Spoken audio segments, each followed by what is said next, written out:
নমস্কার বন্ধুরা, আমি সীমা চলে এসেছি আমার আরও একটা ব্লগ নিয়ে। এখন আমি কলকাতায় আমার বাপের বাড়িতে রয়েছি। এখানে প্রচুর পরিমাণে হনুমান দেখতে পাওয়া যায়। এই হনুমানগুলো সকালবেলা আসে, আমার বাবা এদেরকে রুটি বা কোনো সবজি থাকলে খেতে দেয়। সকালবেলা এরা এসেছে, এখন প্রায় 7টা মতো বাজে। তো বাবা এদের খেতে দিচ্ছে। আমি ভাবলাম এই ভিডিওটা আজকে আমি করি প্রথমে শুরুতে, দেখতে ভালো লাগবে। আজকে 15 তারিখের ভিডিও দিচ্ছি। 15 তারিখে আমার জন্মদিন, সেই জন্য সাধারণত জন্মদিনের পায়েস মায়েরাই করে, কিন্তু আমার মা অসুস্থ বলে আমার বোন ওই পায়েসটা বানাচ্ছিল। বোনকেও রান্নাতে আমি কিছু হেল্প করেছি। এখন দুপুরবেলা স্নান সেরে এসে পুজো করে বাবা মা সবাইকে প্রণাম করলাম। এখানে আমার সম্পূর্ণ বাঙালি নিয়মে জন্মদিন পালন হচ্ছে। সবাই আজকাল জন্মদিন পালন করে, খাওয়া দাওয়া বেশিরভাগই সব অবাঙালি নিয়মে, বিরিয়ানি, চাউমিন, চাক চিকেন এই সমস্ত হিসাবে। কিন্তু এবছর আমার জন্মদিন সম্পূর্ণরূপে বাঙালি নিয়মে হয়েছে। 5 রকম ভাজা, ডাল, মাছের প্রিপারেশান, পায়েস, দই এই সমস্ত কিছু মিশিয়ে। আমি এখানে জন্মদিনের এতে সবাইকে নমস্কার করছি। আমার এখানে ভীষণ আনন্দ হচ্ছে, অনেকটা পিকনিকের মতো মনে হচ্ছে। এখানে আমার মা, বোনের মেয়ে, বাবা, আমার মেয়ে সবাই রয়েছে। আমার হাজব্যান্ড ছবিগুলো তুলছে। এবার আমরা খেতে বসবো। আমাদের ছোট টেবিলে সবাই তো একসঙ্গে বসা যায় না, তাই বাবা আর আমি আগে বসে গেলাম। এখানে রয়েছে আলু ভাজা, বেগুন ভাজা, পটল ভাজা, শাক ভাজা, ভাত, ডাল, শোল মাছের তরকারি, ইলিশ মাছের ভাপা, ট্যাংরা মাছের ঝাল, পায়েস, রসগোল্লা আর তার সাথে মোয়া। এখন শীতকাল যেহেতু কলকাতাতে নলেন গুড়ের ওঠে, সেই নলেন গুড় দিয়ে নতুন ধানের মোয়া তৈরি, সেই মোয়া একটা দিয়েছে বাবা। খেতে শুরু করে দিয়েছি, পাশে আমার বাবাও খেতে শুরু করেছে। আজকে রবিবার দিন, আমার বাবার চিরকাল রবিবার দিন নিরামিষ খায়, তাই আজকেও বাবা নিরামিষ খাচ্ছে, ডাল আর ভাজা দিয়ে। পাশে আমি আমিষ খাচ্ছি, সমস্ত রকম রয়েছে, 3 রকমের মাছ রয়েছে। অনেকে জন্মদিনে এখন মাংসও খায়, কিন্তু বাবা বলল আমাদের আগেকার দিনে যে নিয়মে পালন করা হতো সেখানে মাংসর কোনো ব্যাপারই ছিল না, এখানে মাছই ব্যবহার করা হতো, তাই আমিও মাছ দিয়ে ভাত খাচ্ছি। ব্যাঙ্গালোরে আমার জন্মদিন যখন পালন হয় তখন আমার হাজব্যান্ড তো ওইভাবে কিছু করে উঠতে পারে না, তাই বেশিরভাগই আমরা বাইরে হোটেল থেকেই খাই। কিন্তু এখানে এখন যেহেতু কলকাতায় গেছি বাবার কাছে, তাই ঘরোয়া স্টাইলে ছোট থেকে আমার যেভাবে জন্মদিন পালন হতো সেইভাবে হচ্ছে। শুধু ছোটর সঙ্গে এখন ডিফারেন্স, তখন আমার বন্ধুরা আসতো, এখন আমার বন্ধুর জায়গায় বোন, তার বর, তার মেয়ে এরাই থাকে, আত্মীয় স্বজনরা। এখানে আমার বোন খুব সুন্দর লাউ দিয়ে ডাল বানিয়েছে, যেটা খেয়ে আমি খুব খুশি হয়েছি। পায়েসও তাই। আমার মা একটু অসুস্থ, সেই কারণে মা বানাতে পারেনি, তাই বোন বললে আমি বানিয়ে দিচ্ছি। এবছর হঠাৎ করে শীতকালে কলকাতায় যাওয়ার প্ল্যান হয়েছিল, এই জন্য এক্সট্রা জন্মদিনের আনন্দটা পেয়ে গেলাম, আর তার সাথে আমার বাবা মার আশীর্বাদটাও পেয়ে এলাম। অন্যান্য বছর বাবা মাকে ফোন করে বলতে হয় আজ আমার জন্মদিন, বাবা মা আশীর্বাদ করে। বাইরে আমাদের ঘরেই থাকা একটা বেড়াল ম্যাও করছে, আমরা খেয়ে উঠলেই ওর পাট পড়বে। আমার খাওয়া হয়ে গেছে, আমার হাজব্যান্ড আর মেয়ে বসে পড়েছে, আমার বোন ওদের পরিবেশন করে দিচ্ছে, আর তার সাথে আমার বোনের ছোট্ট গুট্টুটাকে খাইয়ে দিচ্ছে, মা পাশে বসে আছে। এই ফাঁকে আমি একটু ভিডিও তুলে নিলাম ওদের। এই বিশেষ দিনগুলো আমাদের জীবনের সেরা সঞ্চয়, এগুলো মনের মণিকোঠায় চিরকাল রয়ে যায়।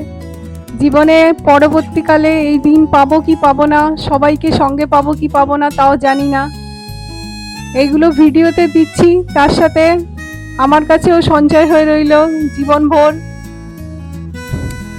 আমার মেয়ে আর হাজব্যান্ডের খাওয়া হয়ে যাবার পর ভগ্নিপতি এসে বসেছে, আর তার সাথে আমার মা আর আমার বোনও একই সাথে বসে পড়েছে। ওদের খাওয়া শেষ হলেই মোটামুটি দুপুরের খাওয়া দাওয়া শেষ। এরপর সারাদিন ধরে শুধুমাত্র হই হই করা। কলকাতাতে বছরে একবার কি দুবার যেতে পারি, সেই জন্য ওখানে গেলে আনন্দর পরিমাণটা খুব বেড়ে যায়, আর সবাইকে কাছে পেয়ে আরোই বেশি আনন্দ লাগে। এখন খাওয়া দাওয়া শেষ হয়ে গেছে আমাদের। বাবা, আমার হাজব্যান্ড, মেয়ে সবাই বসে গল্প করছে। আমাদের বাড়ির সিঁড়িটা আমার মেয়ে হাজব্যান্ডের খুবই পছন্দ। ওদের যতই চেয়ার দাও না কেন, ওরা গিয়ে ওই সিঁড়িটার মধ্যেই বসে। আমি ওই ফাঁকে নিজের একটা ভিডিও করে নিচ্ছি, ভালো লাগবে। সবাইকে মিলিয়ে তোলা ভিডিও।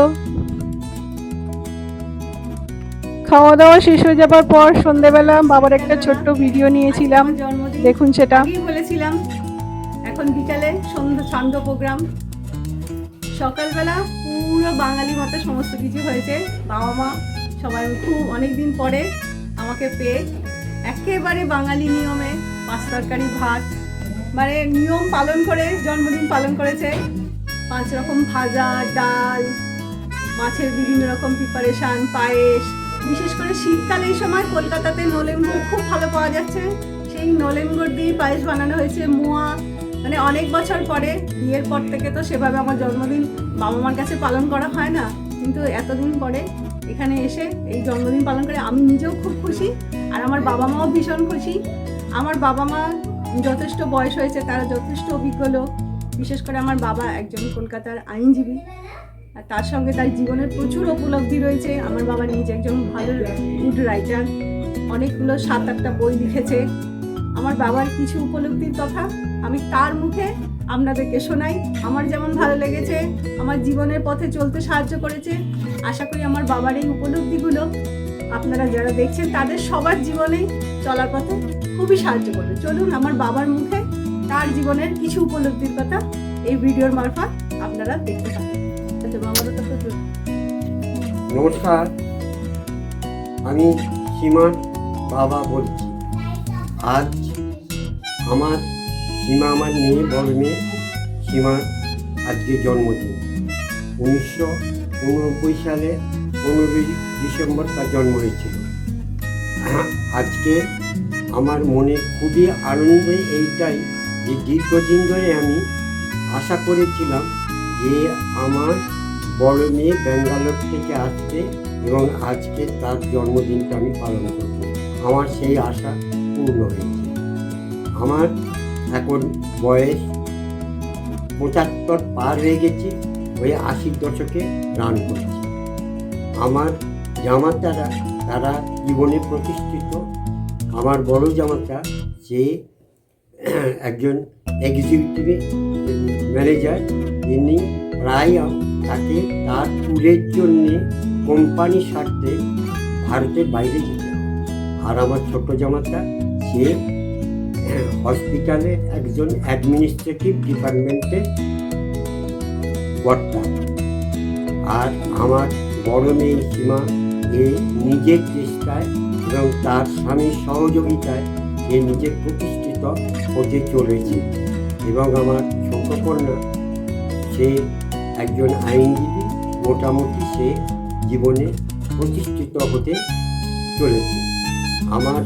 আমি ইতিমধ্যে এই আমার বড় জামাতার অনুপ্রেরণায় বাইরে, অর্থাৎ ভারতবর্ষের বাইরে যে সমস্ত দেশ আছে সেই সমস্ত দেশে সমাজ ব্যবস্থা, লোকজন, তার কি পরিবেশ আমাকে দেখে শেয়ার করে এবং আমি সেই শেয়ারে অনুপ্রাণিত হয়ে অনেক কয়েকটি বই আমি লিখেছি এবং আমি নিজে একজন আইনজীবী। এই কটি বইয়ের মধ্যে আমি আপনাদেরকে একটু তুলে ধরছি। যদি মনে করেন এই বই সম্পর্কে কিছু জানবেন, তাহলে দয়া করে আমার কন্যাকে, বড় কন্যা মানে সীমাকে জানাতে পারবেন, অথবা আপনারা কলকাতা ন্যাশনাল লাইব্রেরিতে এসে খোঁজ নিতে পারবেন। প্রতিটি বই ন্যাশনাল লাইব্রেরিতে ইতিমধ্যে জমা হয়ে আছে। আমি কয়েকটি বই আপনাদেরকে দেখাতে চাই।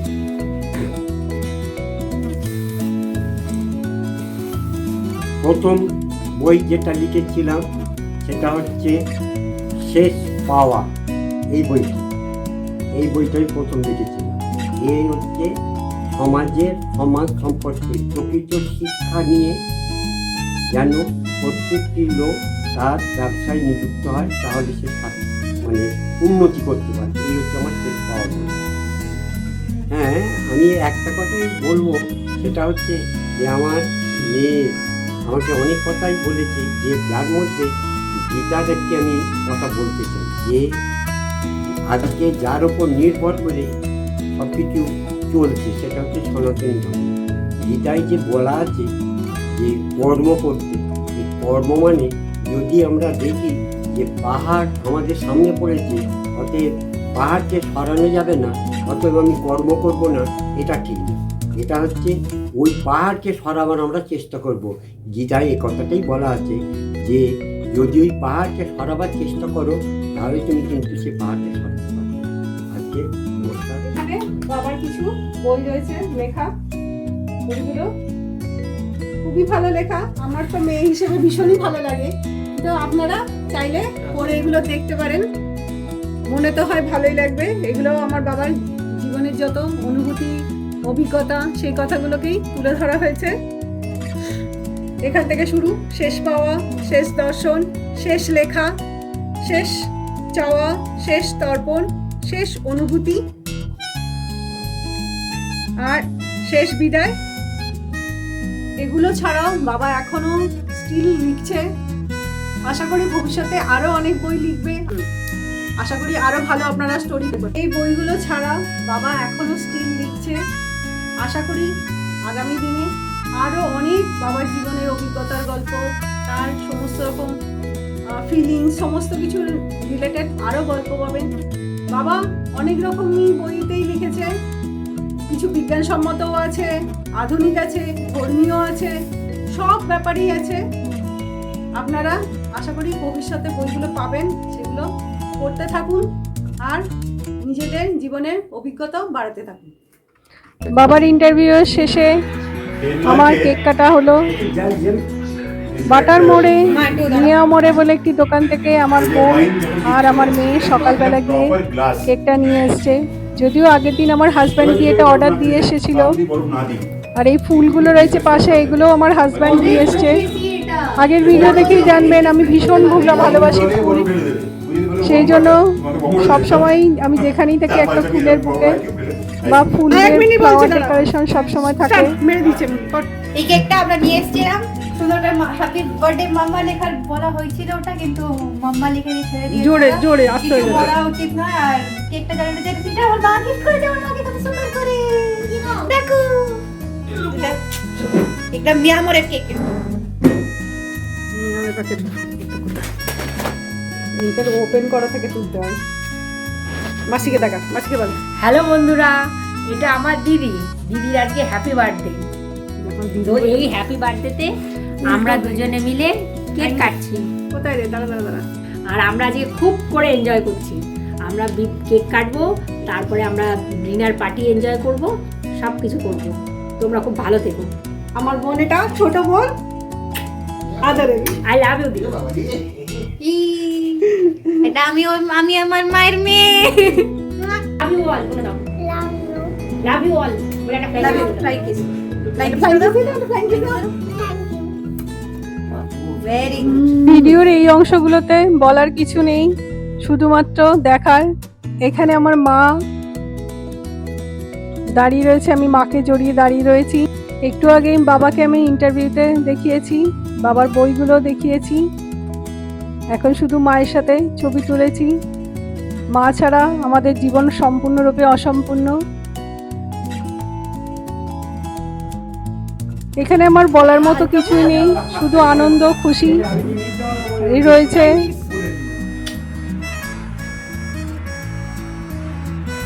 বোনকে নিয়ে বা আমার মেয়েকে নিয়ে, হাজব্যান্ড, বাবা মা সবাইকে নিয়ে শুধু খুশি। আমার এই এনজয়েবল মুহূর্তগুলো আমি শেয়ার করছি, আপনারাও দেখুন, আশা করি আপনাদেরও ভালো লাগবে এগুলো দেখতে। Half part of my life, my birthday. Happy birthday to you. Thank you. And God bless you. Stay blessed always. Thank you. এটা আমার বোনের বর বন্ধুমতি। একটা মানুষ এসে হাজির হয়েছে, আমার সব কাছের মানুষ। Happy birthday to you. Happy birthday. Happy birthday to you.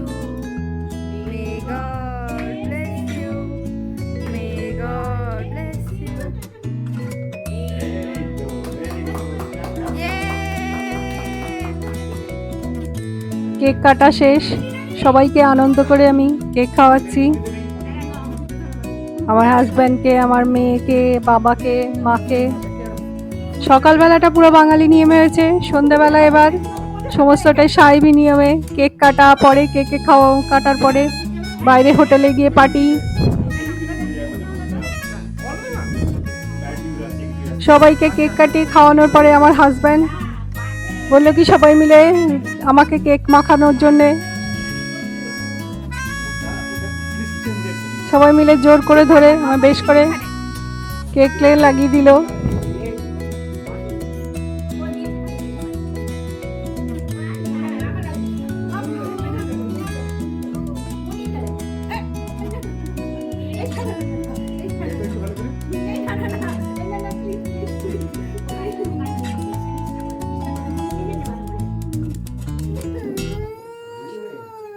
আমাদের কেক কাটিং পর্ব শেষ হয়ে যাওয়ার পরে রাত্রে ডিনারের জন্য এখানে তারাতলা একটা আমিনিয়ার ব্রাঞ্চ খুলেছে।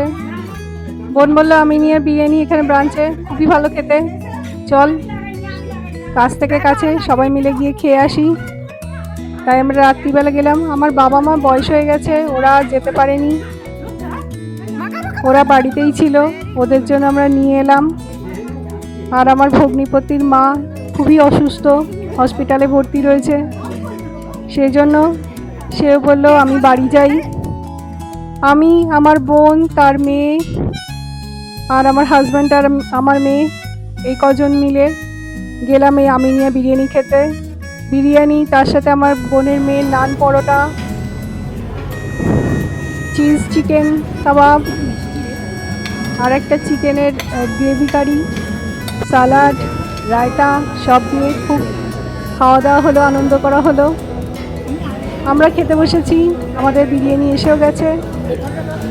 আজকের মতো ভিডিওটা আমি এখানেই শেষ করলাম। আশা করি আজকের ভিডিওটা ভালো লেগেছে। হয়তো ভিডিওটা একটু লেন্দি, কিন্তু তবুও দেখুন, শেয়ার করুন, সাবস্ক্রাইব করুন, লাইক করুন। পরের ভিডিও নিয়ে আমি আবার আসবো। নমস্কার, গুড নাইট, ভালো থাকবেন, সবাই সুস্থ থাকবেন।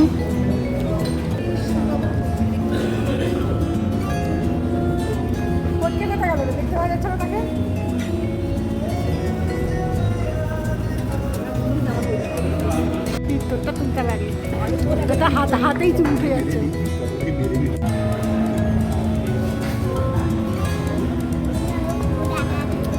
দেখে বাবু জুস খা। আরে কতবার হ্যালো বলবি, জুস খা বলছি।